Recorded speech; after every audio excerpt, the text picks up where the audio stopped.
Hey everybody, welcome on back. It's the Rubbin Racing podcast, and this episode is brought to you by Body Armor Flash IV. Body Armor Flash IV is packed with electrolytes and provides faster and longer lasting hydration with no artificial flavors, sweeteners, or dyes. So with great tasting flavors like strawberry, kiwi, and tropical punch, Body Armor Flash IV gives your body the rehydration it needs to recover. Spider and I just were lucky enough to spend some time with Ryan Blaney down in Atlanta this weekend, and Blaney had like a bandolier strap of it. He's like, I use this pre-race, I use this during the whole deal. So the stuff is the real deal. You can get yours at a local 7-Eleven or on Amazon today. And with that, let's get into the show. We have a very special guest coming up in just a little bit, and it's 18-year-old Connor Zilisch, who's having his first Cup start this weekend for Trackhouse at COTA. So we're excited to talk to that young man again. And otherwise, we're fresh back from Atlanta. We don't go to a lot of back-to-back races during the season, but we started off strong, and we were in Atlanta. We had the time of our lives. We'll recap all that stuff and give you an idea of what you guys should be watching come race time this weekend. I had seen somebody put this up on their page. I think it might have been Moonhead. DGM Racing was somehow proud to announce that Loco will be the primary sponsor of Ryan Ellis's number 71 Chevy Camaro at Bristol on April 12th. You a huge Loco guy, Moonhead? Oh, yeah, absolutely. Right. Okay. I love it. Is that a perfect fit for NASCAR? Honestly, like these Loco, on Ryan Ellis's car, is that one of those like perfect fits that we see every now and again? Yeah. The time I've spent around them, they've done it, I think that this is year 4. So we went to Vegas one year. We did COTA, we did Dega last year, and like just everything about Loco. Anytime somebody sees them at the track, they're just excited because everybody's got like a Loco story from back in the day. So I think it's the perfect fit. I think so too. Spider, have much with Loco? No, I'm pretty much a light beer guy, or I drink, Presidente margaritas. But I love the work that Moonhead has done with Loco. He cut one of the best promos I've ever seen, and this paint scheme looks hot. So I'll be pulling for both Ryan Ellis and Travis Brown at Bristol Motor Speedway on April 12th. 2311 announced that this past weekend, that Corey Heim has signed a multi-year deal to join the team as 2311's first developmental driver. So that basically begins the talk officially of Corey versus Connor, right? Like, can we see this as the narrative in NASCAR for the next 10 years perhaps, or even beyond that? I know we did a draft last year. Quiggs, do you remember who took Corey and who took Connor in that draft? No, but I can get that for you in the next. I think Quiggs had Connor. No, I think I took Connor. Oh, okay. I believe I did. We're gonna have to look. Yeah. We need to go look at this. But that's probably it, right? So as far as what's coming down the pipe, what people should be looking forward to, as far as head-to-head matchups and beyond in the future, these guys are the future of the sport, and we're lucky enough to have one coming in with us today. We got to speak to him last week in Daytona. The kid's an open book, so we just need to get Heim on here, right? That's got to be just a matter of time. Oh yeah. Have you had any kind of interactions with him before, Moonhead? Do you know this kid at all? Connor or Heim? Heim, outside of iRacing, no. I've never really met him. Okay. Everything that I've seen of Connor Zilisch and what little time we've spent with him has been impressive. So if this other young man gives us even a percentage of that, I think we're in good hands for a couple of years. According to the Sports Biz Journal, 5 people, they put that out there specifically, 5 people familiar with the matter have called Bowman Gray the favorite to land the Clash again next year, even though NASCAR was considering it taking the race somewhere else in 2026, including possibly internationally. In August of last year, some NASCAR executives met with representatives in Brazil about bringing the Clash to Sao Paulo in 2026, but that looks to be on hold. I think NASCAR is in a good spot because they can see how the Mexico City race goes and see what the expenses are, what the logistics are of bringing the sport to another country in this climate. So going to Bowman Gray, I think it's probably the right decision and might have been the only decision that NASCAR could have made. Do you guys kind of agree with that? I do. I think it was a home run, the Clash this past year at Bowman Gray. I will say I think it's kind of like the Clash at the Coliseum. You can't overdo this for an extended period of time and expect it not to grow stale. So I don't think certainly by any means going back to Bowman Gray next year would make it stale. I think it's a great parlay of history and new exciting ideas, as previously stated on this show. But I would get skeptical if they were to do the Clash at Bowman Gray in 2020. 7 or years there following. So I think next year it's fine. After that, let's keep exploring. And especially, I think your logic checks out large. Let's see how the international race does this year in Mexico City, and what that looks like, not only for the teams but the finances. And then maybe we can revisit some international initiatives. But I think it's a good formula for next year. You think Chicago's gotten stale? Chicago hasn't had a chance yet. Right. Yeah, I think what's gotten stale is people. It's just The rain's right. Yeah. Right, and unfortunately, I mean, that's no fault in NASCAR, but rain has really sucked the life out of that event 2 years in a row now. So yeah, I hope that this year we can get a different experience here in Chicago, but at the same time, I don't think it's essential or necessary to have it in years future. So it moves to Outside of this Montreal. year. If it moves to Montreal next year, you're totally cool with it, right? Yeah, absolutely. I've never been to Montreal. I have to live in Chicago every day, so I would welcome that with open arms. I interrupted you quick. So what did you say? I didn't say anything. I did find that list, though, of who we took. Who we take? So I guess the category wasn't necessarily like rookie drivers. It was non-full-time, which most of them were. So I took SVG. Ooh. I had Jesse Love. You had Jesse Love. Moonhead had Connor Zilisch.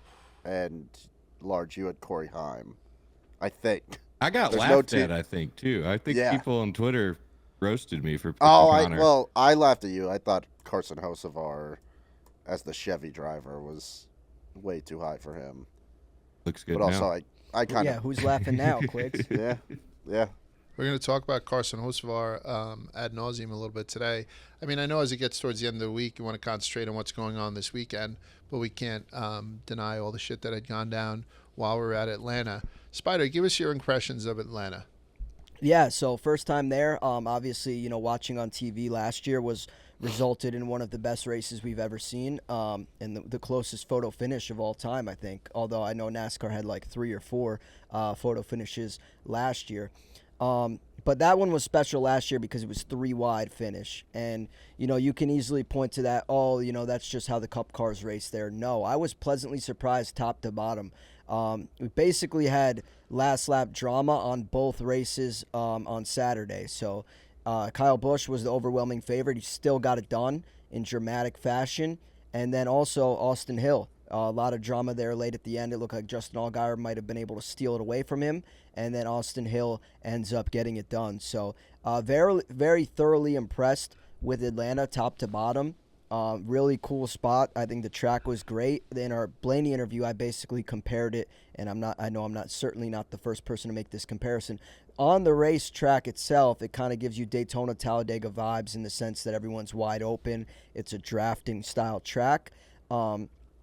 But what I was surprised to experience was that it didn't feel like Talladega and Daytona in the sense where, once you get into the infield, you couldn't even really tell you were at a racetrack if you were at like a campsite or something like that, or an RV, let's say.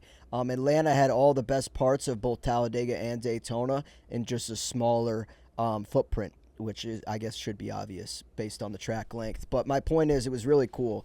You still kind of got that plate track aero experience and a smaller footprint, smaller package. Everything was more accessible. I thought the midway was great. They did a great job. There was a lot of stuff going on outside of there, and also the attendance. Sunday night, as we were rolling out of there, Large, we filmed an update on behalf of Body Armor, and there must have been 10,000 people exiting behind us. I mean, way more than that, of course. Mm-hmm. But my point is, it seems like that track is well received by everyone. They do a great job for the fans, not only before the race, but the racing product itself is also awesome. So I'm incredibly fortunate that we got to experience that and cross that off the list this year. And we had a great time with the Body Armor folks, and we even caught Ryan Blaney for maybe like 10, 15 minutes before the race. So go check that interview out if you haven't already. But yeah, thoroughly impressed top to bottom with Atlanta. What was your experience? Why the fuck did I guarantee a win for Blaney? That's so uncharacteristic of me. We're sitting there outside of his hauler. It's a beautiful day.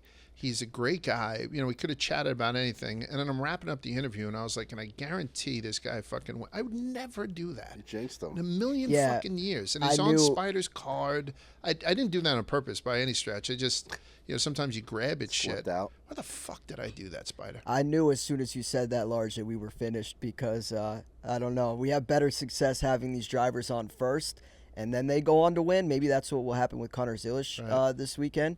But, yeah, I don't know. I didn't mean, he feel was the fastest car out there. he was, Yeah. but even when the race started, it looked like he kind of struggled in stage one. His teammates Joey and the guy that I was really rooting for was Austin Cindric. I had an Austin parlay, so Austin Hill wins in dramatic fashion on Saturday.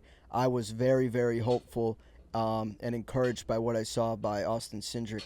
Yeah, he looked great too. Yeah, so Cindric, I thought, I mean, unfortunately, not his fault. He drove his ass off all week, or all Sunday, rather. And then, unfortunately, speaking of eating words, Large, Yeah. I called Kyle Larson the best driver in the world more times than I can count on two hands, and he just was not clear and ends up taking out my guy, Austin Cindric, which would have paid Right. 47-1 parlay. Now, I did cash on both Kyle Busch and Austin Dillon, or Austin Hill, rather, parlay for Saturday. So that was 9.5-1, which seemingly people were still.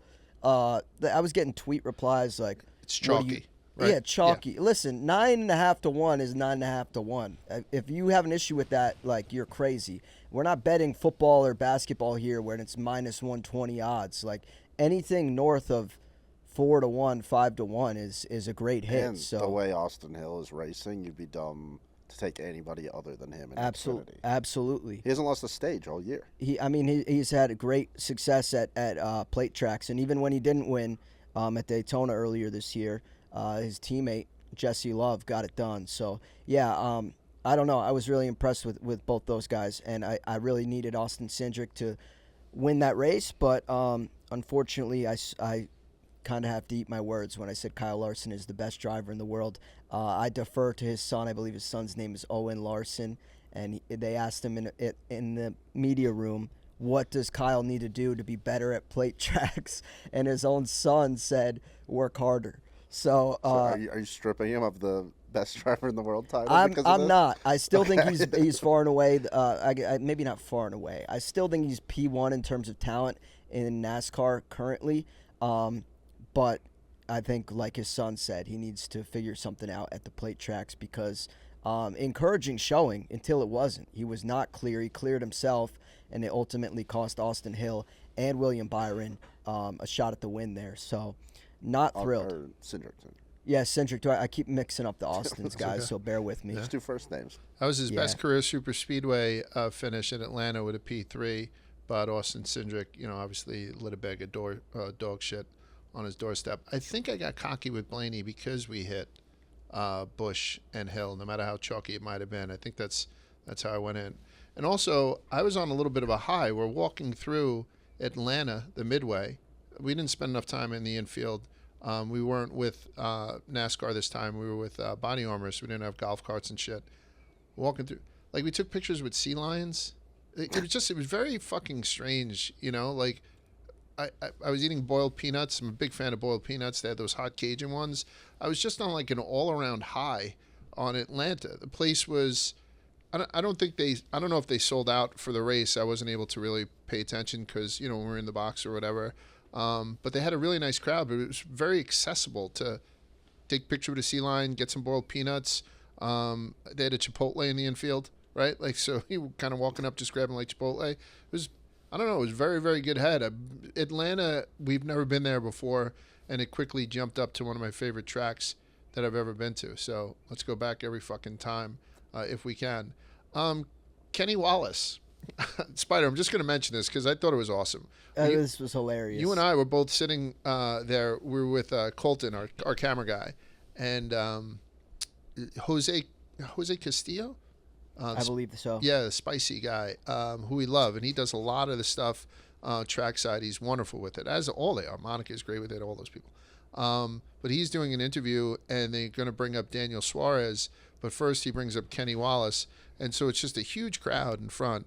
And, Jose is asking, like, the questions he should have, what had happened last year and blah, blah, blah. And then Kenny goes, I got a question.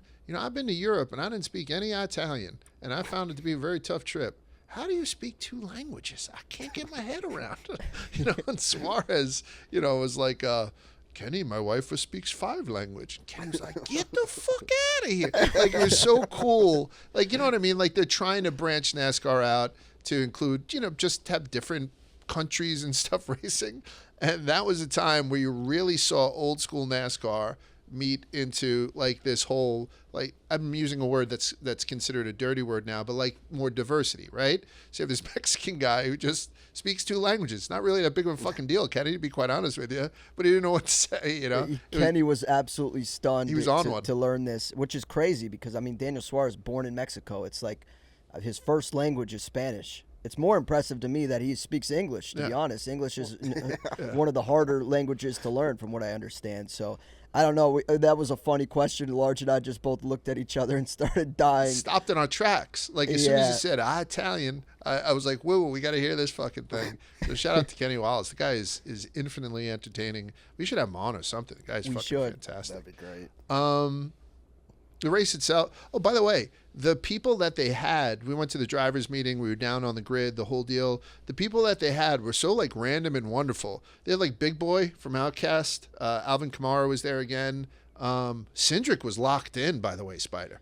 Yeah, I went to give him a fist bump, and he about shattered my hand. And I was like, all right, well, now I feel good about my Austin Cindric 11-1 pick because he kind of walked past. Like, a lot of the drivers were taking photos and signing for some of the fans, but he took like the shortcut behind the stage almost and kind of avoided the fans. And he still, unfortunately, caught me, for better or worse. And I put my fist out to fist bump him, and he gave me the hardest fist bump I've received. It was like the Trump handshake version of a fist bump. And then that's when I knew. I was like, all right, he's on business right now. Let's go win this thing, Austin. I wish I paid more attention, but I was listening to Sirius Radio on the way in, and was it McReynolds? Somebody, they had Kyle Larson on to talk to him about whether or not he'd spoke to Austin afterwards, because Austin had some words to say about Larson after the race. And Larson had said, I got a funny story about that.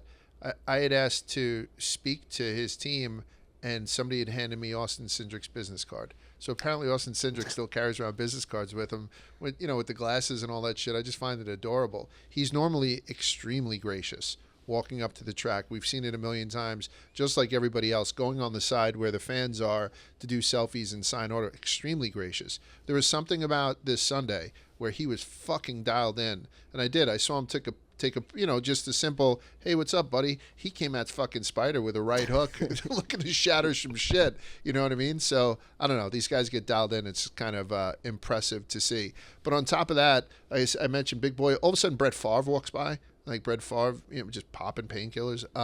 ZZ Top, dude from ZZ Top. You took a picture with him. That was fucking awesome. I got a selfie with him. Yep. Yeah, so I don't know. Atlanta had provided for people who are looking for what race they want to go to have a good time and see some good racing. We got out of there, no problem. We didn't go down to Winner's Circle afterwards. We went right back to our car. We got home within an hour, and we were staying in downtown Atlanta at some dystopian fucking prison. Shout out the Marriott Marquis, 46 floors with no guardrails, and you're looking straight down. It made my cock hurt, to be quite honest with you. It's super trippy. Yeah, I'm not going there again. Hotel. But so it was kind of easy to get in and out. So I'm a big proponent for Atlanta Motor Speedways. 50 different leaders for a new record on the track. Chris Bell only led one lap, but it was the most important one. He started 34th, and he gets his first ever NASCAR Cup Series victory in a drafting-style track. Didn't you feel like it took the air out of the room, Spider? I know everyone has said the same thing. It was a great race, ruined possibly by that ending. It did take the air out of the room to see Chris Bell get named the winner of that race, correct? It did. I mean, there were a couple of times, obviously, like I said, I had Cindric, so when he wrecked, I was a little bit disappointed. But then you have Carson Hocevar with zero regard for any other driver not named Carson Hocevar, just cutting his way through the field, taking no prisoners. And I kind of wanted to see them race to the end. And, I think, as you said, Large, a big portion of us did. And then you hear Denny Hamlin go on actions detrimental, and he's saying that by no means would any of the drivers want to race to the line. It was dangerous, and safety is our number one concern, not entertainment. I agree with the safety over entertainment thing, but from where I was sitting, I didn't really see any. I don't know. To me, I would have kept it green. We were sitting in the drivers' meeting, luckily ahead of the race starting, and that's exactly what they said. I forget the gentleman's name, but he's a competition director maybe at NASCAR, and he said, we're going to do everything in our power to have this race finish under the green, and we're not going to throw the yellow. We're not going to be kind of trigger happy with the yellow flag. And unfortunately, I kind of think that that's what happened. I do very much agree with Denny Hamlin, and it's very easy for me, someone who doesn't have to drive these cars or deal with the potential danger, to be like, oh yeah, keep it green. But at the same time, I didn't really see anything that warranted a necessary yellow flag. Like, let the leaders race to the line. There was no crash in front of them. Certainly people were wrecking and getting out of shape behind them, but I mean, everyone in that position would probably be checking up or slowing down. And I would have liked to see Bell, Larson, and Hocevar full throttle to the finish there. And even when the yellow was thrown, Christopher Bell had probably like 3 or 4 car lengths lead over the other two, so he was clearly the winner. But they were pretty much neck and neck there just a second before and after. So I felt like we kind of got robbed of a 3-wide finish. They were going to race it out there. Exactly. And I feel like, again, not to just dismiss what Denny said, but I feel like they probably could have gotten away with that. And I didn't really see anything that warranted stopping the race the way it did. But, I mean, beggars can't be choosers. I thought it was a great race all the way throughout. Large, you said 50 different leaders, and the race was exciting all the way through. I was really extremely impressed with Josh Berry, after the race, he said, it's good to finally have teammates that are willing to work with you. Kind of another shot at Stuart Haas and last year's teammates maybe, but it seemed like he had something figured out, and unfortunately his finishing position doesn't tell the full story. But winning stage 1, and he looked like he truly was the 5th Penske car out there this week. So I was extremely encouraged by what I saw from him. You know what this is going to be a dumb one. Please. But they almost need like a 4th type of flag, where it's like a flag they throw where it's like, all right, race it out, but when you get across that line, like check up. Heavy caution, Yeah.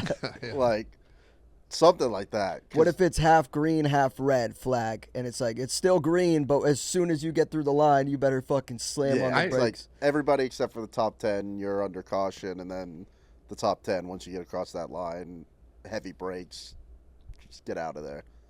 I feel like Daytona and Talladega are big enough they could really do that safely. Atlanta, I get, like, they're probably still going to carry some speed off too after the race, but like, I feel like what they did at Daytona was fine.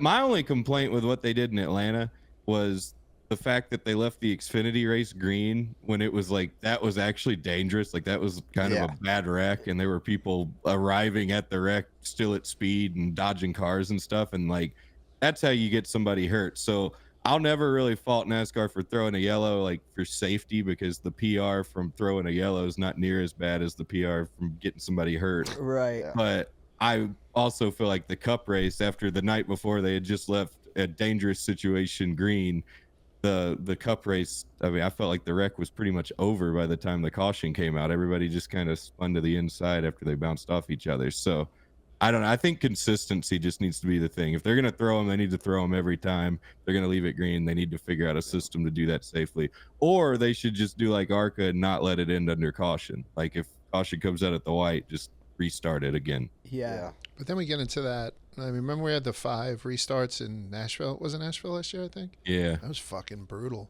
I think you're right. We're just right back to that same argument. And obviously this argument has been dragged through the ringer all week.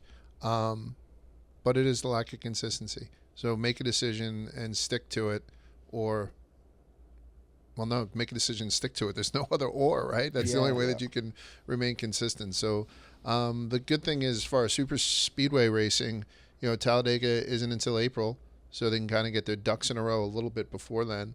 And then maybe, at the driver's meeting, be like, all right, this is the final. right? I don't care what it is. We're going to fucking do this or we're going to do that. And I know there's too many variables to make it that black and white, but, you know, I don't know if we were painting in shades of gray on Sunday. And Josh Berry said that he hit the wall. He was pulling so many G's. So apparently, you know, there was still some danger on the track from where the accident had occurred behind the leaders. But, you know, it's tough for us, too, because you're sitting there at the track, again, second week in a row. I still haven't seen the Fox broadcast or heard a word of the Fox broadcasters yet because we had the luxury of being at the track. So you kind of concentrate on what's going up, so you do feel robbed right away. But I guess safety first all the time. Let's talk about Carson Hocevar. One of our good friends is that guy, Nascar Chasm. That guy. Very funny dude. We see him at the track all the time. So give him a follow, NASCAR Chasm. And he had said it's either you're pro Savar, right? If you're for what Hocevar did. And he didn't give the opposite, so I'm going to say host against, right? So you're pro Savar or you host against. Which way are we going? I'm going to mention this to Connor a little later on because I don't... Hocevar had embraced the villain a little bit. I think the correct amount for a kid who's in his station. Like to say, you know, we're not here to form a boy band. We're here to win races. So what is your guys' take on... Are you pro Savar, the way that he had raced, or you host against? Does that sound too fucking corny? I don't even like saying it. I don't think I'm going to say it again. You pro or against what Hocevar had done this weekend, and what do you think he could have done better, or what do you think he could have did more outrageous? I'll start, I guess. I'm very much pro. I think he kind of nailed it with the hit. He hit the nail on the head with his post-race interview. We're not there to make friends. You're there to win races.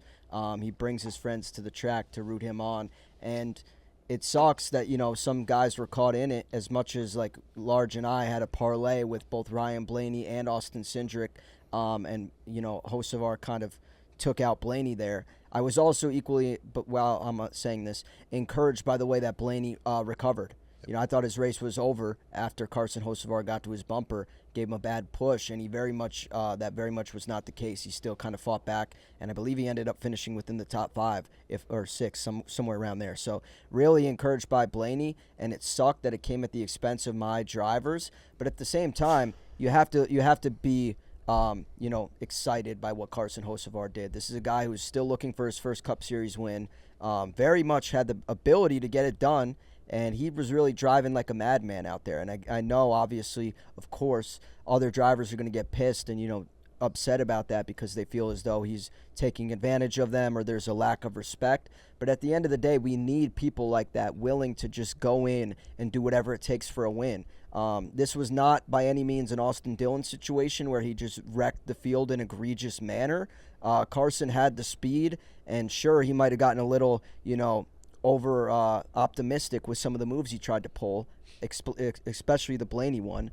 But that's the kind of driver I want. If I'm paying a driver to drive my car, if I'm putting my sponsorship on the side of it, those are the kind of moves that I want to see made. And I think that's very easy to root for. And I go back to it. I'm going to mention it in the Connor Zilisch interview as well. But it reminds me very much of Ross Chastain in 2022, I think it was, when he didn't give a shit about anyone other than himself and was going out there and going crazy and doing whatever it took. And he's since kind of been humbled. He's since kind of been neutered. I don't know if Rick Hendrick had a conversation with him or what happened specifically that's kind of taken that dog out of Ross Chastain. But he has now become Vanilla Ross, in my opinion. Since then, he's not the same guy that I once loved and rooted for regularly. And I don't know if that's manufacturer orders, if that's, you know, future job opportunities dictating how he's going to drive. But at the same time, NASCAR needs someone like that. They need a villain. They need a heel. They need someone that doesn't give a shit if they piss off other drivers in the process of pursuit of their own success. And that's exactly what I saw from Carson Hocevar this weekend. We saw a little bit of that from him last year, but, I mean, it was a pleasure to watch that. And I think, I'm not saying everyone should just go out and go fucking wreck everyone, because that would get exhausting too. But you need a guy that's willing to, you know, zig when other people zag. And I think Moonhead said it best. He quote tweeted Carson's post-race interview and said, "This is extremely refreshing," or something to that tune. And that's a great word for it. You know, William Byron hit the nail on the head when he said excellence was what describes Hendrick. refreshing is what describes Carson Hocevar, because we need a guy like that, and I think Carson, did everything he could within his power. And again, I would have liked to see how that race shook out if it stayed green, but we could have potentially seen Carson Hocevar's first win. And I don't know. You have to go balls to the wall. It's a tough league to win in, and Carson seemingly did everything he could. So I'm never going to knock him for that.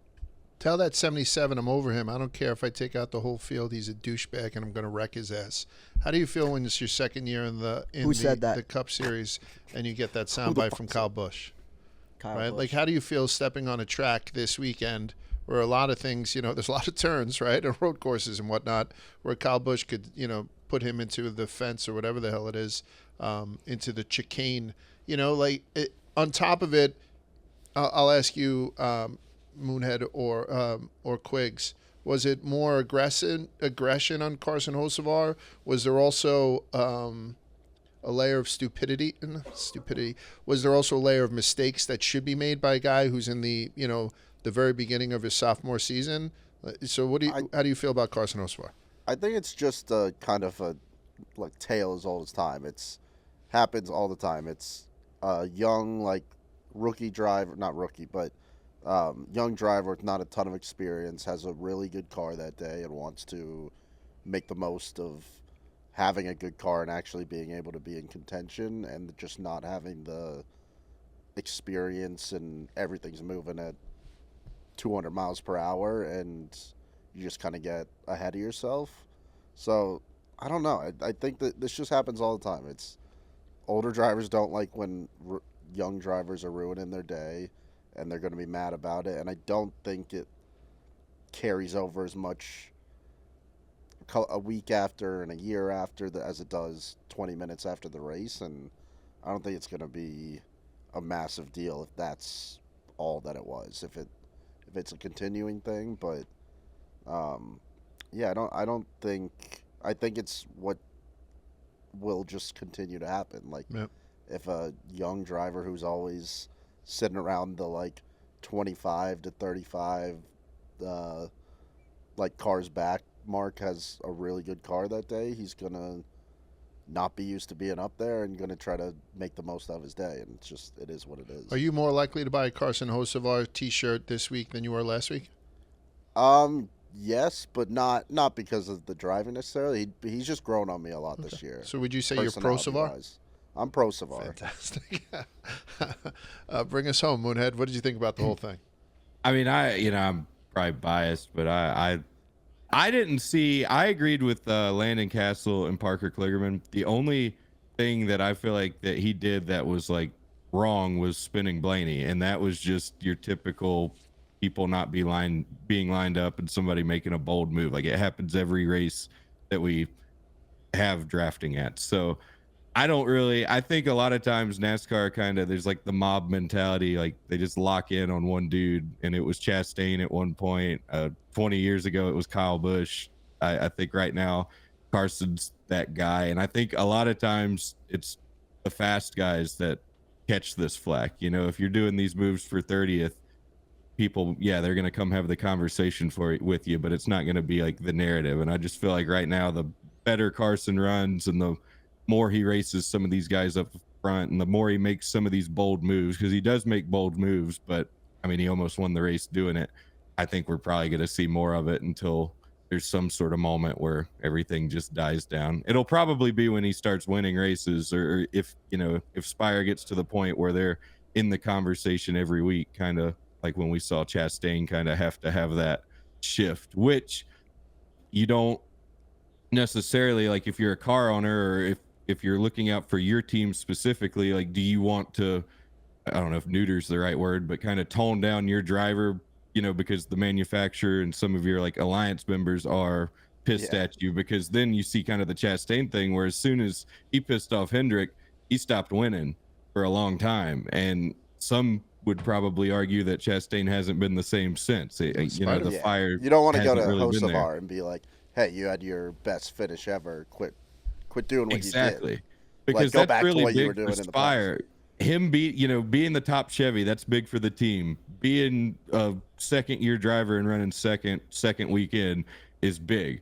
I mean, you're 15th in points now. So really, if you're Spire, he brought home a clean car. He spun Blaney and Blaney recovered. Other than that, people were mad because he was racing them. I think they need to get over it. I think he's got the perfect mentality. It's refreshing to see somebody not want to be all friendly and buddy with everybody. Like, honestly, I like a driver walking in and saying, fuck you to everybody, because, they're not supposed to be friends. They're supposed to be competing. Obviously, yes, within reason. But I didn't see anything egregious at Atlanta. I thought I saw a dude going for a win. Was Hocevar's actions worse or better than what Larson had done to Cindric? I think it's the same. Like, honestly, I think the move Busch was crying about was the same thing Larson did.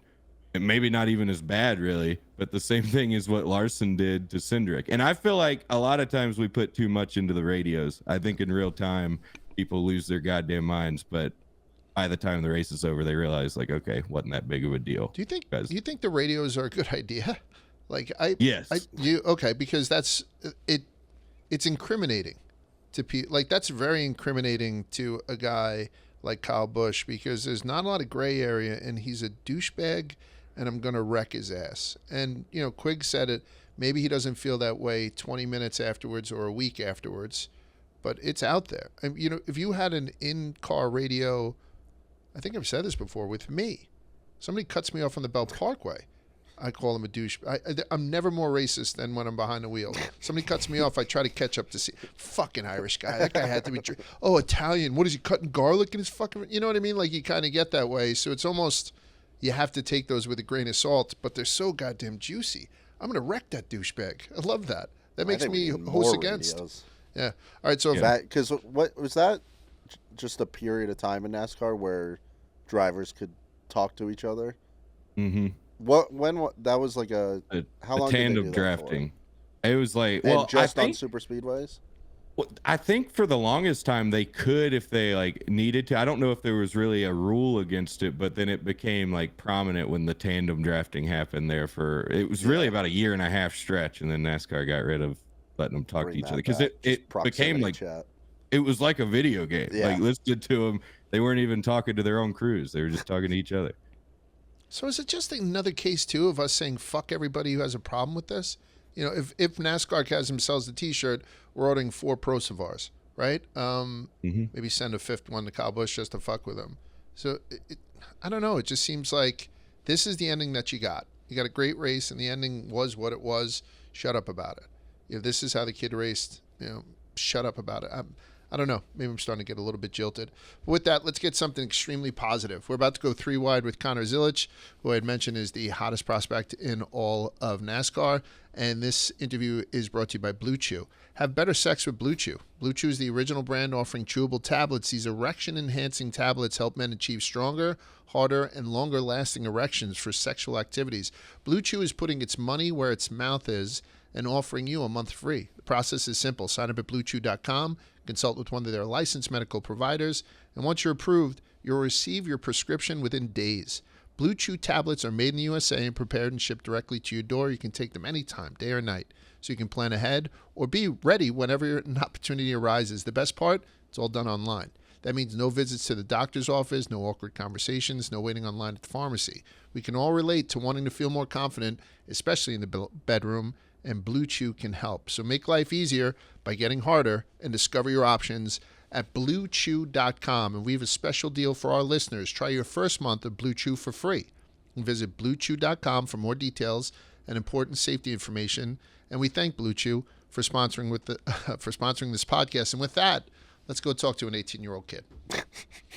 So as promised, we have, sometimes we speak in superlatives on this fucking podcast, but I don't think I'm doing it now by saying the hottest prospect, possibly the hottest driver in the world right now, Connor Zilisch. And he's going to be making his Cup Series debut, as everyone knows, wheeling number 87 Red Bull Chevrolet. We saw the paint scheme on this thing, and it is tight. I love this fucking paint scheme. Connor, it's a pleasure to see you again. 18 years old. I've mentioned it before. I have belts that are older than you. How do you feel on the eve, basically, of you jumping up to the show as a Cup Series guy? Excitement, a little bit of nerves. There's a little bit of everything and the emotions today. It's pretty crazy, honestly. I remember 2 years ago I was sitting down with Josh Wise, and we were talking about kind of a game plan of how the next 3 years would go for my career. And I was sitting there, and he had Cup Series debut in the 2025 list, and I was like, that's never gonna happen. And it still hasn't sunk in, but I'm 4 or 5 days away from making my debut, which is wild to think about, in a Red Bull car, bringing them back to the sport. It all feels like a dream, but it's pretty sick. You have the potential to become the youngest Cup Series winner ever if should you win at Circuit of the Americas this weekend. And Vegas seemingly agrees based on your odds. I know you can't speak on that, but you're right around. You're right at the top in terms of favorites. Dang. What is it going to take for you to get this race done and get a win? Yeah, honestly, I feel like the Trackhouse cars are going to be really good. They were fast on road courses last year, and with SVG on the team, and kind of elevating the whole road course racing program. I feel like the car is going to be good, and we're going to have a competitive car. I feel like I'm going to get up to speed pretty quick. I got confidence in myself to do that, but the biggest thing is going to be execution on race day. I think that not making mistakes, making the most of pit road restarts. That's going to be the biggest thing for me as a rookie, right? All those guys that I'm racing against, some of them have over 500 starts in the Cup Series, and I'm working on number one. So it's going to be tough. I can't lie. It's not going to be easy racing against those guys. It's a big jump up from Saturday racing to Sunday racing. So I'm excited to see what it's all about. My friends Noah, Todd, Zane, they all mess with me all the time and say, you don't understand what it's like till you're there. So I guess I'll find out in 5 days' time. We'd mentioned it earlier that a couple of guys are pulling double duty, including you, obviously, racing on Saturday and Sunday. Riley's going to be doing it. Ross is going to be doing it. William Byron and Carson Hocevar. How much of a leg up does that give you to be on, especially this configuration Cup Series is going to be running on this track? Big leg up for you? Or do you feel like it's just another race? I mean, it can't hurt, right? Yep. You're getting laps on the track before they do, and especially with the reconfiguration. Without the reconfiguration, it might not make as much of a difference because the Xfinity and the Cup cars are very different. But being able to see that first and get to experience that before other people is definitely a leg up on those guys. So yeah, I'm curious to see what the new track's going to look like. It seems like restarts may be a little more hectic with that section and after the S's. Hopefully I never get stuck on the outside of someone, because if I do, it's just a bunch of tires, and that'd be a quick way to end the day. So I'm curious to see what it's like. Obviously, I think they're putting up big barrels, or not barrels, but like plastic barriers that are super heavy in the S's to keep guys from cutting the course. So yeah, there's a few things that they're doing to make it tougher on us, but I'm excited to kind of get a first look at it in the Xfinity car, and honestly, the Xfinity car, I need to do well too, because I'm probably sitting like 32nd in points or something like that right now. Yeah, you stink. I know I do. You're not wrong. Stamp Super Speedway Racing. One thing I was impressed by last season was your Xfinity debut at Watkins Glen, in which you won in. We see this is obviously the first road course of the year this year. What are the similarities and differences? Or is Watkins Glen even comparable to something like Circuit of the Americas, or how would you explain the differences to an average casual race fan? Yeah, I do feel like they are kind of similar. They're both pretty freshly paved, high grip asphalt. A good bit of elevation at both racetracks. Really flowy. Both tracks are pretty flowy and have that kind of characteristic to them. So I'd say that honestly, they're pretty similar on terms of a road course. But yeah, I mean, at the same time, it's way different too, right? It's completely different corners. It's a different car for me, which is the biggest thing. Learning the Cup car, the sequential gearbox, independent rear suspension. There's so many things that are different and almost, I wouldn't say new to me, because I've raced all those things in different kinds of cars before, but there's gonna be a lot of new kind of experiences for me. But yeah, COTA and Watkins Glen are honestly pretty similar when it comes to road course racetracks. There are a ton of people this week who want to punch Carson Hocevar in the face, right? So as you coming in and being another young guy out there, how hyper aware are you, particularly around Ross Chastain and Ricky Stenhouse, just because they were the last two to throw punches, right, in recent memory? Like, how do you feel you need to balance that respect yet I still need to race for the win, particularly not on a super speedway, on a road course where I think the majority of drivers in Cup would say that might be their Achilles heel, that might be their weak link. So there's going to be a lot more sensitivity around it. Yeah, it's a fine line that you're working, right? You don't want to go out there and let them bully you and take advantage of you because you're a rookie, and you don't want to kind of get in their wheelhouse and take over their kind of what they've made. But at the same time, you can't overdo it and, kind of do what Carson did this weekend and piss everyone off, because, that's how you get yourself in trouble. And once you lose other people's respect, it's really hard to get it back. So, I think that's really important, especially in your rookie season, to kind of build that respect with all the veterans, because, that's important, how they're going to race you, how they're going to treat you on the track. They can make it hard on you. And, I'm sure that, people have seen that in the past. If you want to make it difficult with them, they're going to make it difficult with you. And I think it's important to kind of set that precedent early that you're going to show them respect, and I think you'll get it back. Spider, you mind if I follow up with one question here, though? Please. And I'm probably going to talk to you as if Connor isn't even in the room. But don't you think he should go the opposite direction and establish himself as a fucking supervillain? He's got a pretty big team behind him, a lot of support within the Trackhouse organization.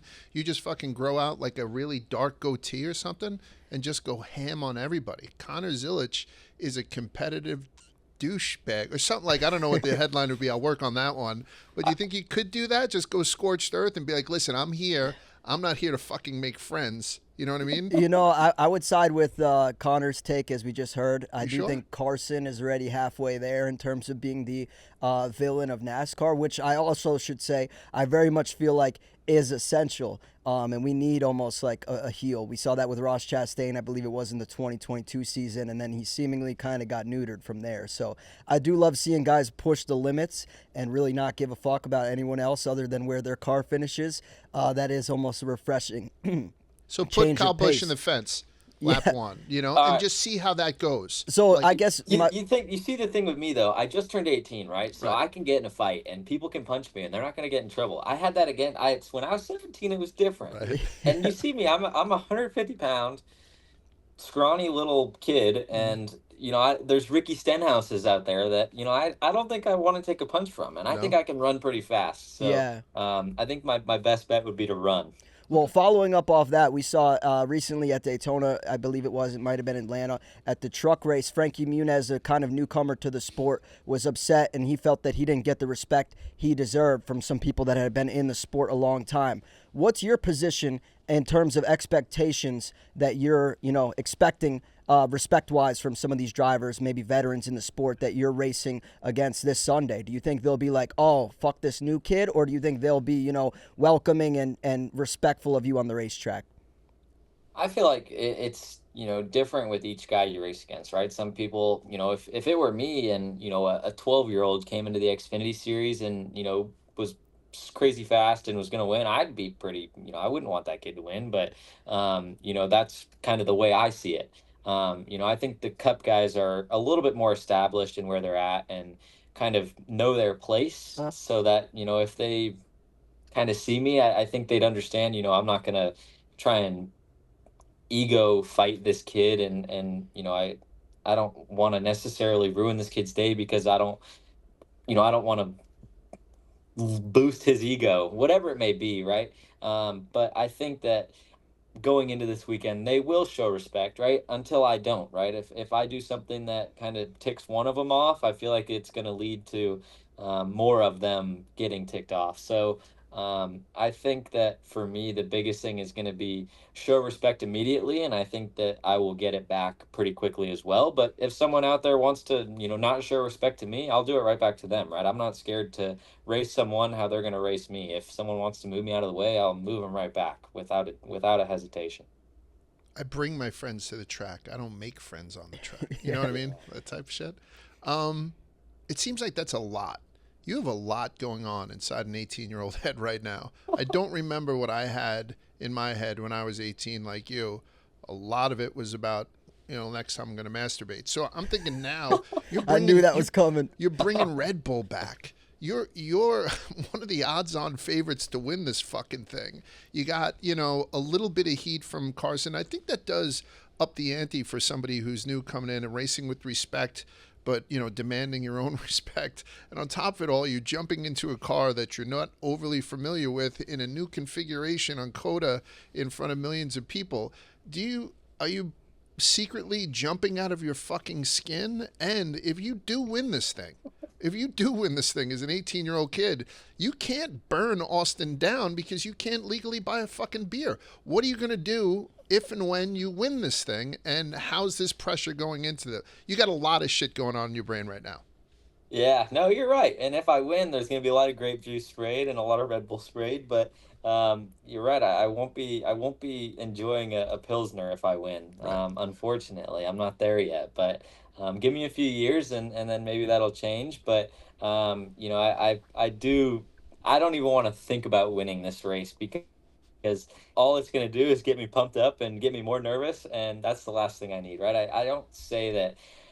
Obviously there's outside pressure, but from me to me, there's no, like, I don't put any pressure on myself to go out and compete, right? I know that if I go and do my job, I'll you know, have a good day, and I should be fast and be able to run up front. But you know, if I put pressure on myself to, you know, oh, I got to go finish top 5, oh, I got to go finish top 10, all that's going to do is be a you know, deficit to me, and I'm just going to, you know, make myself perform worse. So the biggest thing is just, you know, go do your thing, you know, do what you know to do, and you know, let the results come. Many drivers, especially veterans on the Cup Series, seemingly struggle with non-oval racing when we go to a road course or something of that likes. And this is seemingly something you're proficient in, yet you're only 18 years old. What would you say has been kind of responsible for your level of skills at such a young age at road courses, something that historically a lot of these drivers struggle with? Yeah, it's my upbringing. What I grew up doing. I raced go-karts growing up, and that was my thing when I was a kid. I went overseas and raced against, you know, a bunch of kids that are racing F1 now and go-karts, and you know, that's what I grew up doing. So it's my bread and butter. I didn't race on an oval until 2022. Like, I'm still pretty new to oval racing. So I think that's the biggest thing for me is just my whole entire background. I've raced sports cars in the last 2 years and gotten into sports cars and done some of that. So everything that I know is road course racing, and then oval racing is the new thing to me. So you know, take all those guys that are, you know, Cup Series guys who struggle on road courses and basically flip it, and that's me. So it's unfortunate there's only like 7 road courses on the schedule, but I do like ovals. I love ovals. I've gotten used to them. I feel comfortable on them.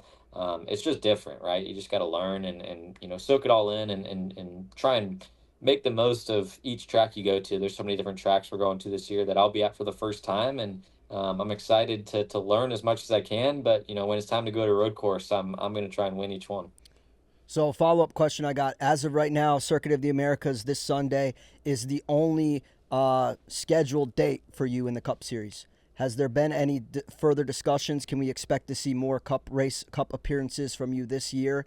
And if it were up to you, where would you sign yourself up for?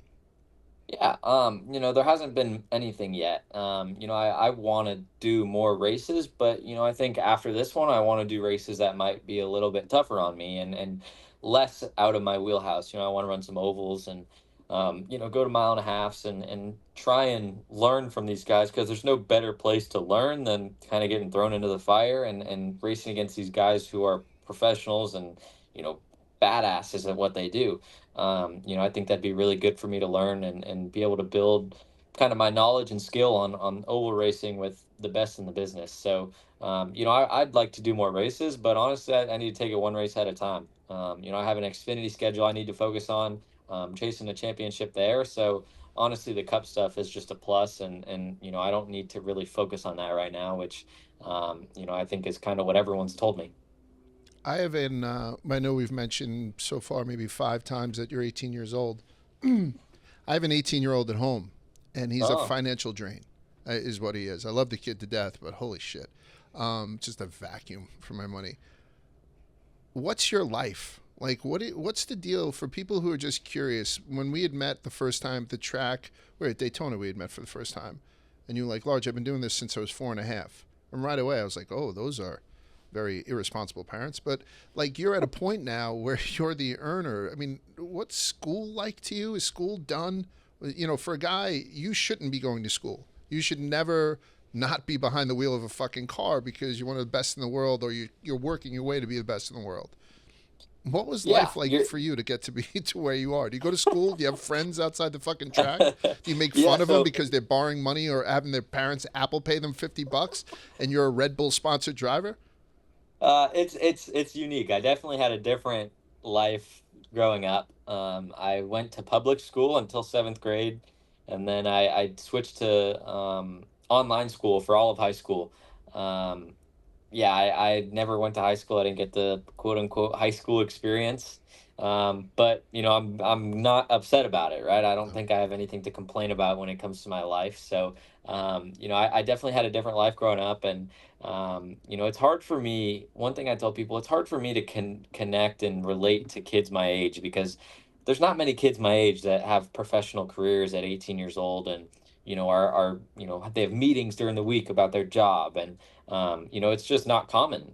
So it's hard for me to really find kids my age that I can relate to. So that's why I've kind of resorted to becoming, best friends with some kids in racing. Jesse Love, he's one of my best friends, and kids like that who I can really relate to, and we live similar lives and enjoy the same things, and appreciate the same kind of lifestyles that we live. So, yeah, I during the summer, I'm always on the lake with my friends. I live in Mooresville, North Carolina, on a lake, Lake Norman, and I'm at the end of the day, I'm still an 18-year-old kid. Like I want to go out and do fun stuff with my friends and be a kid, but when Friday comes around, I got to go to the racetrack and do my job.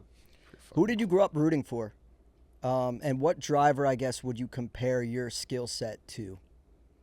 I'd say, I grew up rooting for Jimmy. I was a Jimmy fan. I know it's boring to say, but I admired his work ethic, his skill. I think as I've gotten to kind of hear more about him and stories from people about him, my respect has definitely grown for him because he won whatever 5 championships in a row, some crazy thing like that. And after each one, he was still the hardest worker out there, right? He still outworked everybody, and people get content after they start to become successful, and he didn't. And I think that's why he continued to be successful and continued to win championships. So he's definitely someone that I rooted for, and I didn't even really understand that. I just liked guys that won. It's hard not to root for a guy that wins almost every freaking week, it seemed like. So, that was a big one for me. And then, growing up, I feel like someone I can compare myself to would be like I mean, I don't even know, like a Joey, honestly, like Joey, he was really young when he got into the Cup Series, and I want to talk to Joey, and kind of ask him for advice because he's just kind of he went through the same stuff that I'm going through right now, right? He made his Cup Series debut at 18, or I think he was 18 when he did too. So, I'm curious to see kind of what his mindset was, the mistakes he made, the things he went through that he wish he didn't. But I feel like that'd be cool to kind of hear about and see if I could learn anything from him. Yeah. Is there anyone that has reached out to you ahead of your Cup Series performance this Sunday, or even as you kind of dipped your toes in the Xfinity Series, that's offered words of encouragement or advice? I do appreciate the fact that you called out your driving coach Josh Wise, and I'm sure he's been instrumental. But is there anyone else? No drivers have really reached out and, offered advice, but I've gone to a lot of guys that I can trust and mainly my teammates, Ross, SVG, Daniel. SVG and I have become really close friends the last 6 months or so. We spent a lot of time down in Daytona together, racing the 24 hours Daytona. And Ross, I've known for 2 or 3 years now since I kind of became a part of the Chevrolet development program, and he's such an open book and such a great guy that is willing to help and give advice to kids like me who are young and dumb. I feel like I ask a lot of dumb questions, but honestly, I feel like that's part of why I feel like I'm able to get to a certain point so quickly is because I'm not afraid to ask those questions. And it's good to have those guys that I can lean on often. And as good as they are, I have a lot to learn from those guys and the experience that they have too. Is there one thing? Is there one bad thing you can tell us about SVG? Can you give me some sort of dirt on this guy? I'm always looking for it. I'm a broken record. I fucking hate the guy. He's just good at everything. Is there something bad? Does he have terrible breath?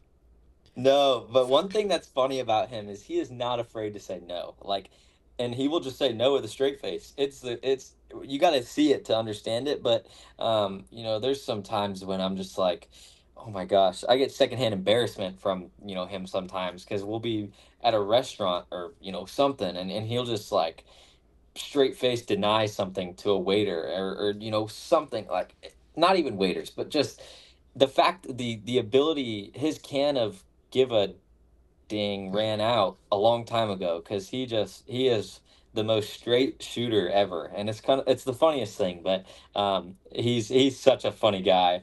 You know, he's different once you get to know him really well. He opens up, comes out of his shell a little bit, and you know, I think you've seen some of his humor from time to time, you know, in interviews and stuff. But he is a funny guy, and I'm glad that he's in America now, and can enjoy what we get to enjoy in this country. All right, I think we're going to get you on a plane to get down there and start racing. So to wrap up, Connor Zilisch is going to be driving the number 87 Red Bull Chevrolet for Trackhouse in the Cup Series race on Sunday. That's when we're going to be paying the most attention. You'll also catch him in the Xfinity race on Saturday. And if you don't catch him this week, this is the future of the sport right here. Connor, we wish you the best of luck, and we'll talk to you after your first win or whatever. Who the fuck knows? Tell Thanks, SVG I boys. said hello, I guess. I will. Good luck, Thanks, man. Connor. Good luck. Thanks, Perfect. guys. Thanks, Connor. All right, so that was Connor Zilisch. I think it's kind of interesting to say, you know, I can get punched this year, Large and Spider, because last year it was assaulting a minor. This year I'm 18, so Ricky Stenhouse, he's like, I'm a 150-pound, I think he said weakling or something. He's not.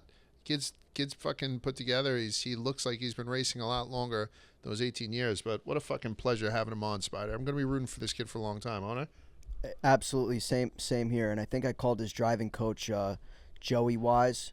It's actually Josh Wise, so I just want to apologize for that. Shout out Josh Wise. Shout out Connor Zilisch. We're just talking about Carson Hocevar. Yeah. A lot of I've been struggling with the names today. I've been struggling. I called Liam Blutman Rico Bosco on our card in boxing. We just ripped some NASCAR cards yesterday, so a little bit all over the place. We're not built for two races in a row, No. Large. My brain is absolute mush right now. What happens if they came to us last minute and say, can you guys get down to COTA? I'd be like, I don't know. That'd be a hard no. That'd be a tough one, right? All right, so COTA is this week. It's race number 3 of 36. It's the Echo Park Automotive Grand Prix from COTA, which is just outside of, oh shit, I'd go to Austin in a heartbeat. Who am I kidding? Same. They invite us down in a race. We're there in a heartbeat. It's going to be airing Sunday at 3:30 p.m. on Fox. This year's race will feature the national layout, measuring just under 2.4 miles, a change from the Grand Prix layout's 3.4 miles. So 20 turns with stage breaks at laps 20, laps 45, and then checkered 95. The season will mark the first time the Cup will compete on this configuration at COTA, and Cup has only been there 4 times.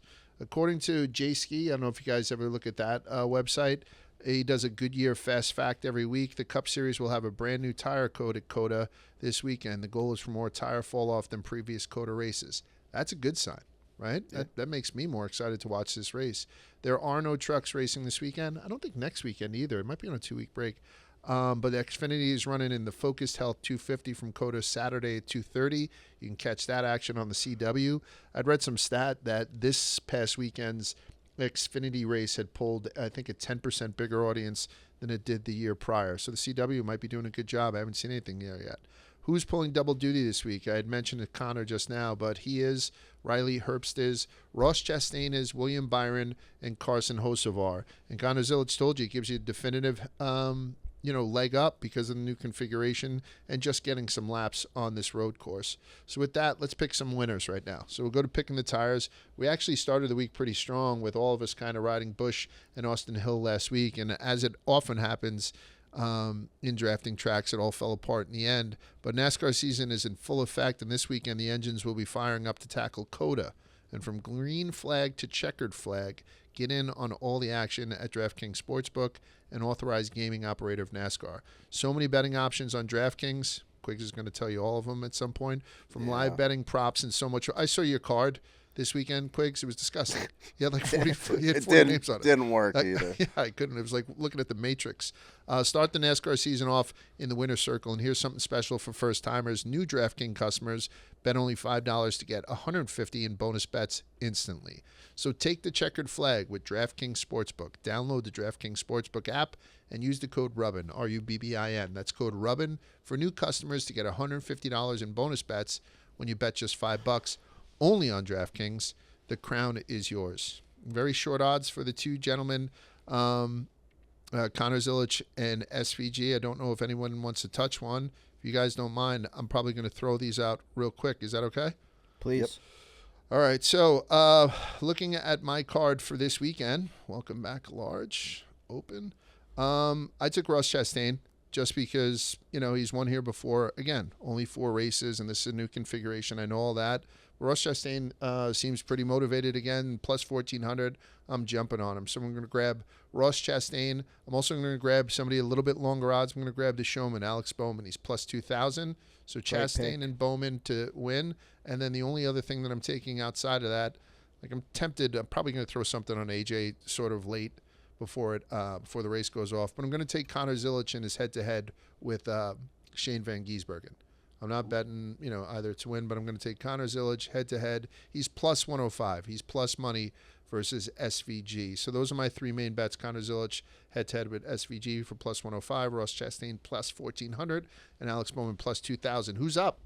I'll go next. Go. And before I do, I just want to say, Large, I love your picks. Alex Bowman, in my humble opinion, you guys know how I feel about Alex Bowman, has no business being 20-1 this week. Mm-hmm. He is leading the average finishing position at this track. He has the lowest average finish with 3rd. In 2022, he was 2nd. In 2023, he finished 3rd. And in 2024, he finished 4th. Does that mean he'll finish 5th this year? The odds say, or the trend says he'll finish 5th this year. But either way, he leads the field with an average finish of 3rd. Your other pick of Ross Chastain, who's 14-1 via DraftKings, has an average finish of 4th. There's one guy between them, and he's going to be my chalky bet of the week. His name is Tyler Reddick. He finished 5th in 2022. 1st in 2023 and 5th in 2024, but he has an average finishing position here of 3.67. Tyler Reddick is historically, recently been a road course ringer, and for him to be 3rd is definitely a good sign for me. Honestly, all the odds this week are good. Even if you want to go super chalky with SVG, he's 5-1, which is still, a good hit. So I do have an issue with Tyler Reddick being further down than Connor Zilisch, who is 6-1. So Tyler Reddick at 7-1 seems like a fair price for me, a guy that's dominated on road courses in years past. I'm going to start with him. My other pick is going to be another guy named Ty. Give me Ty Gibbs, 18-1. If you look at Ty Gibbs' stats here, he is 4th in average finishing position. Only 2 races ran, but he's finished 9th in 2023 and 3rd in 2024. We are hovering right around 100 Cup starts for Ty Gibbs. I believe he has 87 Cup starts under his belt. The 100 seems to be the threshold for right around when these guys win. We've seen that trend in the past, and we are rapidly approaching it. So I'm going to take Ty Gibbs, a flyer on him at 18-1. This year here at Circuit of the Americas, he finished 3rd there last year, and he's still hungry and after his first win. I think, Chase Briscoe is obviously at a points deficit now, and who's to say Ty Gibbs is not going to be the main priority in that Joe Gibbs garage. So I like Ty Gibbs. I like Tyler Reddick. Those are the 2 guys I'm rocking with. Outside of that, I think I was intrigued by some top 10 odds. Ty Gibbs and Alex Bowman are both minus 125 to finish top 10, which, given the stats I previously mentioned, seems like a relatively fair price. And then I also kind of like Daniel Suarez, who's even money, plus 100 to finish in the top 10.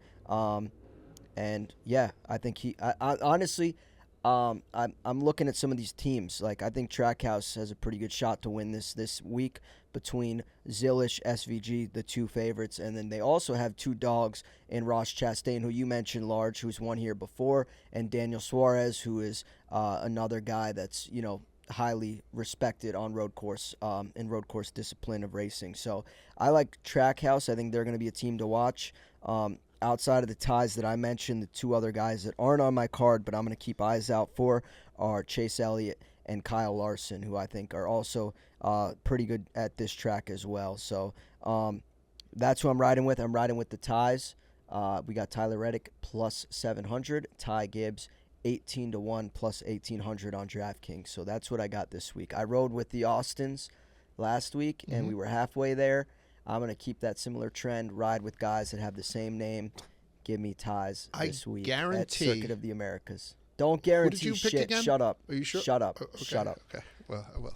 You guaranteed a Ryan Blaney win last week, and what happened? So I don't need any guarantees. Guarantee you'll keep your mouth shut. I'm embarrassed. Yeah. I deserve that shut up. Go ahead. That's all I got. I kind of want to know what you were going to say. No, but I was going to say I guarantee whoever you picked. Yeah, okay, no. Do that for Quigs. Oh. I, in the past 20 seconds, have crumpled up every pick that I had. I was going to do another, I had a 5-team top 10 parlay. And I'm just throwing money away doing those. It's impossible to not have something bad happen to someone. Right. So we're throwing that out, and we're going to keep it simple. And I think that SVG and Connor Zilisch are going to be battling it out, and I'm just going to take both of them. Okay. I think getting them at plus 500, plus 600, and hoping they're the two that are up top, and I'll lose one, I'll win one. I think that's a much safer, easier play. So SVG to win, Connor Zilisch to win, and that's it. Moon, what are you feeling?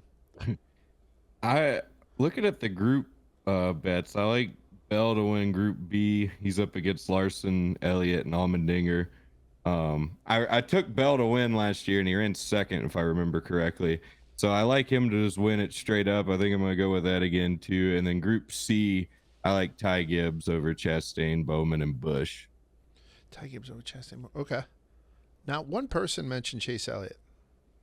I mean, I kind of did, but I can't have 10 guys on my card. I could see him sneaking in and having a winning day, to be honest. I said on the first episode of this podcast that I think Chase Elliott would have a monster year, so it would not surprise me to see him win here this year. He's got an average finish of 10th in 2 races here since February of 2022. He did miss one due to injury, but his best finish was 4th. His low finish was 16th. So I expect Chase Elliott to be running good here. Yeah, he's the only thing we got for him on a head-to-head is him versus Allmendinger, and he's actually longer odds, minus 120. Allmendinger's minus 110. I don't know. I'm going to take a look at Chase, too. If Chase Elliott wins, is he back? Yeah, I mean, I think he's been back. Yeah. I think he had a great, strong finish to the season last year, and, coming off a Clash win.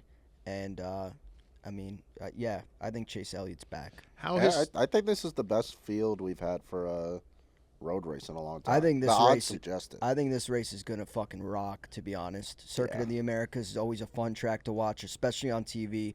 We've said on this pod before, sometimes attending a road course is tough because you don't get to see and experience the full kind of race. Mm-hmm. You kind of have a fixed perspective. But I think the TV coverage in years past has been excellent at this track, and I'm looking forward to watching this one. I actually think I'm gonna maybe potentially try to do a live stream on Sunday with Chef Donnie and Liam Blutman watching this race and reacting to it, maybe from the Gambling Cave or somewhere else. So what do you plan on like full race or final stage or what? Honestly, I haven't thought in that far. Yeah, but final stage might be the way. It'll be spontaneous, if at all, so keep your eyes peeled for that. But, yeah, I'm very excited for this race. And the lines and odds that Vegas provided, I think, points to Quigg's point that, this is kind of one of the most wide open the road course has been. Usually we have ringers, and, I mean, not to say we don't have ringers, but it seems like, the favorite for a road course is usually plus 300. Right. And it's so wide open that the favorite's plus 500. Yeah. As I said, I thought plus 500, even for the favorite SVG, was pretty fair and, respectable price. So I'm very excited to see how this race goes. Circuit of the Americas seems like a kind of cutting-edge facility, brand new. Well, maybe not brand new, but... They built that, didn't we talk about them building an amusement park there? That ever happened? Oh, I don't remember. COTA Land or something? That would be Probably sweet. not. But that's a track I still want to get to. As much as I just said, sometimes these road courses are better to watch on TV. But speaking of watching on TV, I was just watching down there. They were in the Gambling Cave. They were playing the Netflix golf documentary. Rory McIlroy went to Circuit of the Americas for the F1 race, and I was like, guys, this is the track we're racing on this weekend. Like, don't miss it. And it just seems like a very, very cool spot. I've still never been to Austin. Seems like a great town. So Good food. I'm gonna be, yeah, good food. I'm gonna be watching from the comforts of Chicago, but I'm looking forward to this race very much. And I think we've had a great start to the season with this schedule. I'll tell you, I found a pretty cool stat. I'll wrap up after this, but who the fuck was it? You see that thing I put in about Penske? I mean, I know Oh yeah, it all depends on how they do the rest of it, but 3 Penske drivers have combined to lead 334 of the 467 laps run to date in 2025. Wow. That's 72% of all laps in 2025 has been led by a Penske driver, and they have no wins. So we'll just keep that in mind as we roll into April to the next Super Speedway. Another fun fact. Please. You guys might not have heard it just because it was like on the broadcast, but Michael McDowell broke the record this week for most consecutive lucky dogs. Oh, wow. Right?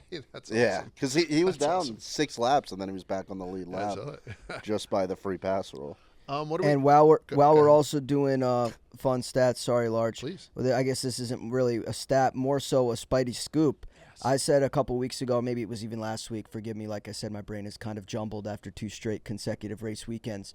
That Honda could potentially be leading efforts to join the NASCAR Cup Series. Well, guess what? Last night, Adam Stern tweeted that very thing out. Well, maybe not word for word, bar for bar, but he tweeted that Honda is also very much in the running, particularly on the Cup Series side. So P1 Spider scoop there again. Not to say it's going to happen, but It's a hell of a just lot know closer. that I had it before the people that you guys trust dearly. I'd love to get So- Hocevar into a fucking Honda and then run his douchebag ass into You the know wall. what? I know he said the leader for a new manufacturer should be Trackhouse. Uh-huh. Trackhouse or Spire. I know Spire is basically like what Wood Brothers is to Penske. They're like, Hendrick Jr. in the Chevy camp. Mhm. But if either Spire or Trackhouse goes and pairs up with Honda, I'm so fucking here for it, because that means Ross Chastain hopefully will get his balls back and not have to care about manufacturer wishes or orders or anything like that, or hoping that Rick Hendrick is okay with his driving performance. And same goes for Carson Hocevar. So ideally, it's either one of those teams, Spire or Trackhouse, that gets the new manufacturer and becomes a P1 team in terms of attention, alliances, etc., and they don't have to worry about any of that manufacturer nonsense that seems to cause a lot of drama. We have any iRacing this week? No, but I do think Moonhead and I are working on teeing something up iRacing wise in the month of March. So hopefully we can get maybe the Barstool Racing League or at least some regular iRacing programming going on into March and through a big portion of the rest of the season. So something that we're looking forward to, and something you guys should have your eyes out for, because there's going to be a way for everyone to get involved, regardless of wherever you are, especially if you have iRacing platform. And aside from that, hopefully when this console game comes out, which I keep calling it a console game, it will also be available on PC, as they have confirmed. But hopefully that allows even more accessibility, and we can have people that are playing on Xbox, PS5, whatever you may be playing on, also join a more recurring league or something like that. So very interested to work something like that out, and keep your eyes open, because that will be coming very soon. I would fuck with that. There's a bunch of good stuff coming out of Barstool that's relatively new. I think we might have mentioned Roan.com. That thing seems to be taking off. Roan, who I think is infinitely talented, is doing his thing every Wednesday with just kind of random things that he's throwing. I think we're doing a 1-on-1 to 1 point tournament here on Monday. I just got my first round matchup. It's me versus Robbie Fox, which should be that'll be pretty a good interesting. Yeah, youth versus age. The Zero Block 30 podcast is done, but Captain Cons is launching Bold American this week, which is sort of a continuation. It's going to be with 2 other veterans and Captain Cons. So, go find that. And I love Cons, so it should be good.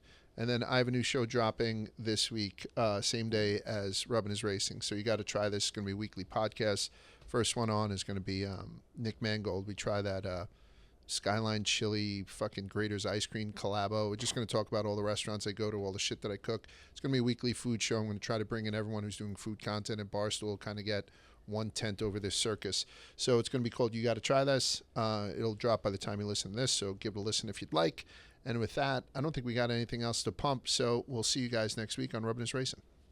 Peace.